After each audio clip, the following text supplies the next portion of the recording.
The formal mutual defense agreement between the Terran Federation and the Kelvari Communion was signed 48 hours after the meeting with Secretary-General Adeyemi. The treaty was transmitted to the Galactic Council as required by standard protocol.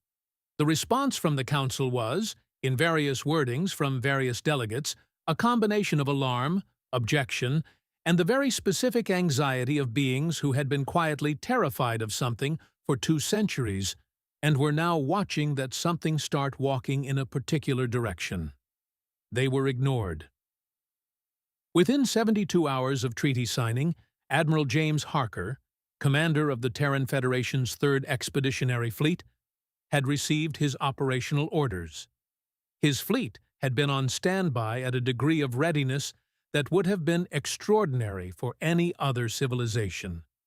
For the Terran Federation, it was standard practice. Admiral Harker, to his bridge crew reviewing Ares's initial assessment, Ares, run me the current Krath disposition, full theater. Ares, 3rd Expeditionary Theater Assessment updated as of 0400 hours.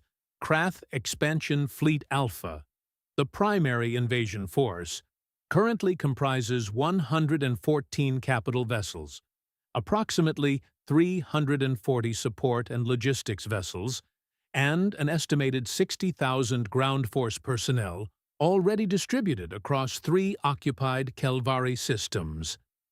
Krath Fleet Beta, a secondary force, is positioned at the Krath border as a reserve and reinforcement pipeline. 42 additional capital vessels. Admiral Harker, I have completed initial strategic modeling. The fastest path to conflict termination runs through their supply chain, not their fleet. Harker, nodding, not surprised. Show me. Ares shows a tactical hologram. The Krath supply lines from their home systems to the front line illuminated. They're long. They run through 3 bottleneck points, and they're almost entirely undefended. Ares. The Krath Advance Fleet is, at current consumption rates, approximately 14 weeks from critical supply stress if its resupply corridor is severed. Their Fleet Beta exists to prevent exactly this scenario, but Fleet Beta is positioned to intercept conventional frontal attacks. It is not positioned to prevent interdiction operations along the supply corridor's 3 primary waypoints. A pause. I additionally note that the Krath command structure shows a strong centralization pattern. Grand Marshal Drevak is making an unusually high percentage of tactical decisions personally. This creates a single-point failure potential that I would recommend we model as a priority target vector. Harker. A thin, cold expression. Not a smile exactly, but close. Pull every available piece of intelligence on Drevak's command ship. Preferred patrol routes, communication patterns, the works. Ares. Already compiled, Admiral. Additionally, I've begun analyzing Krath communication encryption. The pattern suggests they're using a variant of an architecture the Federation's Intelligence Division cataloged 12 years ago during an unrelated signals collection operation in Sector 14. I can have penetration protocols ready within 18 hours.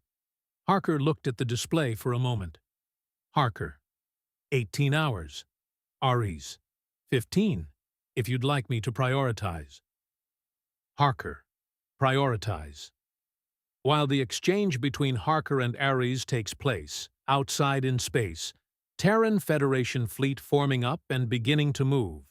Not the largest fleet ever assembled, but the formation is precise, the movement purposeful, and something about the whole thing radiates competence in a way that is quietly unsettling if you're on the wrong side. News of the human fleet's mobilization reached the Galactic Council within 24 hours.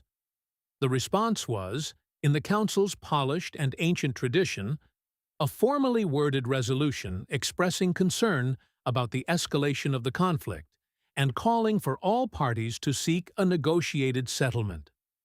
The Terran Federation's response to the resolution was a single line. transmitted through standard diplomatic channels. Noted.